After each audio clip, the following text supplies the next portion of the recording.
If you watched my last Tesla accessories video, you will probably remember me saying I struggled to install the mud guards on my Model Y. Well, I wasn't giving up that easily. After spending little more time on it, I finally figured out the trick. And honestly, once you know it, installing Tesla mud guards becomes incredibly easy. In fact, this same trick works on many vehicles that use these plastic push clips.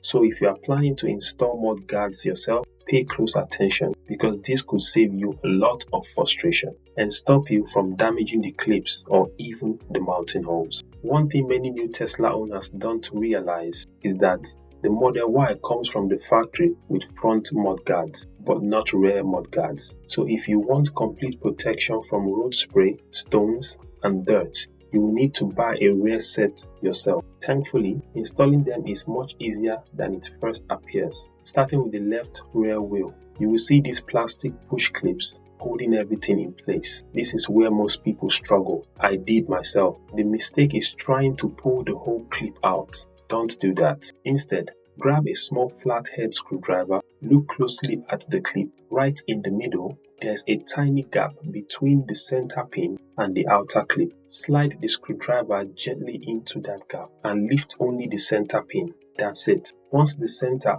pops up, the entire clip simply falls out with almost no effort.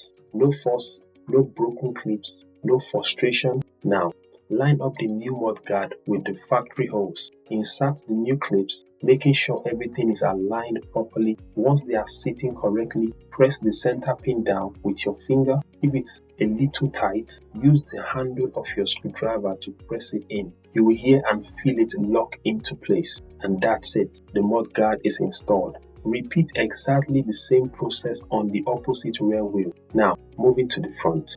It's exactly the same method. Find the small gap, lift the center pin, remove the clip, line up the mud guard, insert the new clips, and press them home. Simple. Now, on my driver's side, things were a little different. Because I didn't know this trick the first time, I had already damaged one of the clips by trying to force it out. So instead, I used another trim remover tool to remove the damaged clip safely. After that, I cleaned the area, aligned the mud guard, inserted the replacement clips, pressed them into place, and the installation was complete, solid, secure, and exactly how it should have gone the first time. Hopefully, this quick tip saves you the hours of frustration that I went through. If it did, give the video a thumbs up, subscribe to Long Range Drive, and I will keep sharing simple Tesla tips, tricks, and modifications that make ownership even easier. Thanks for watching, and I'll see you in the next one.